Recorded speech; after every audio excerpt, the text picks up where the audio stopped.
Welcome, bienvenidos. We prepared this video to help you understand a little bit more about what we're expecting and why we're trying to involve you with Mi Plan de Estudio, your study plan. The individual study plan is explained in your course syllabus. All of the resources that you will need for the Plan de Estudio are found right here on our Canvas website of whatever class you are enrolled in. By clicking on the first link, you'll be able to download and print out your own copy of the Plan de Estudio.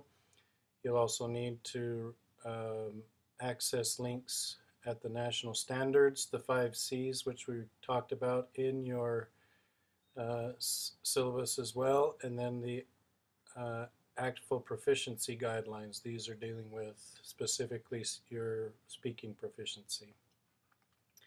So let's first go over the Plan de Estudio real quick and about what you will do with this once you have it. Okay, the Plan de Estudio, we'll just read the objective, el objetivo. Says the idea behind the individual study plan is to help you make the most out of your learning experience while in this Spanish class. You are an important part of the learning process since it will be up to you in a large part to make progress outside of your class by participating in the activities that will help you most. You will meet with your instructor at least 3 times during the semester to set, review, and evaluate this plan. We say at least 3 times because it will more likely be more.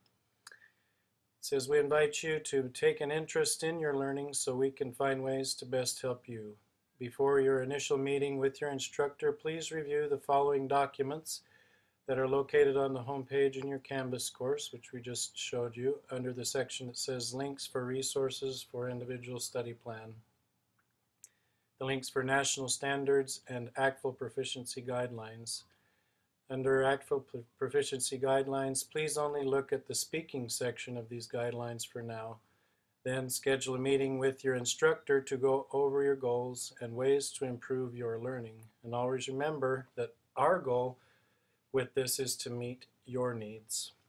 Okay, so before your initial meeting, what we're asking you to do is to visit those 2 sites that we just referenced, the national standards, and when you click on that, you'll see something like this.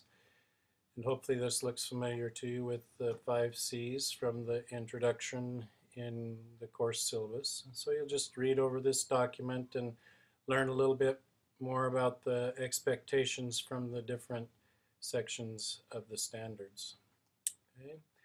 And then when you go to the ACTFL Proficiency Guidelines, you'll notice that there are different tabs that you can visit. We're just asking you to click on the Speaking tab and review the guidelines that are there. You'll notice that there are different levels: distinguished, superior, advanced, and then under advanced, intermediate, and beginner or novice, there are different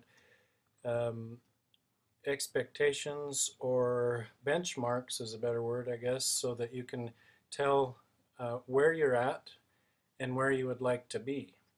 Okay, so after you've reviewed these 2 documents, what we would like you to do before your initial visit is come into your study plan, and then in each of these sections, there are 1, 2, 3, 4 sections: Comunicación, Comunidades, Cultura, Conexiones, Comparaciones, and then Mis Metas con la Proficiencia, Proficiency Guidelines. Each one has a section called Mi Meta. So after you've reviewed those documents and thought about what you would like to do in this class, please just write 1 statement, and you can write it in English or in Spanish. For the higher levels, 211 and 212, we can hopefully you'll do that in Spanish. Always check with your instructor to find out what he or she would like you to do. So then you'll write Mi meta es under the Comunidades section. Mi meta, by the way, meta is goal. So mi meta es under the 3 C's, Cultura, Conexiones, y Comparaciones. And then mi meta es under the Proficiencia. Okay? Please do not fill out the other sections of the Plan de Estudio until you've met with your instructor in the initial study plan. Part of that initial meeting will be to talk about what you will do to meet the goal. And then on another visit, you will be able to talk about adjustments that you can make as you move throughout the semester. Okay? Please ask questions of your instructor as you work through this plan de estudio. Again, the idea is to help you be an active part of your Spanish learning experience so that we can keep it interesting to you and make sure that we're meeting your goals as far as learning vocabulary, learning grammar, and also experiencing the cultural connections that we all make and are such a vital part of learning Spanish. Okay, es todo por ahora. Thank you very much. Gracias. Hasta la próxima.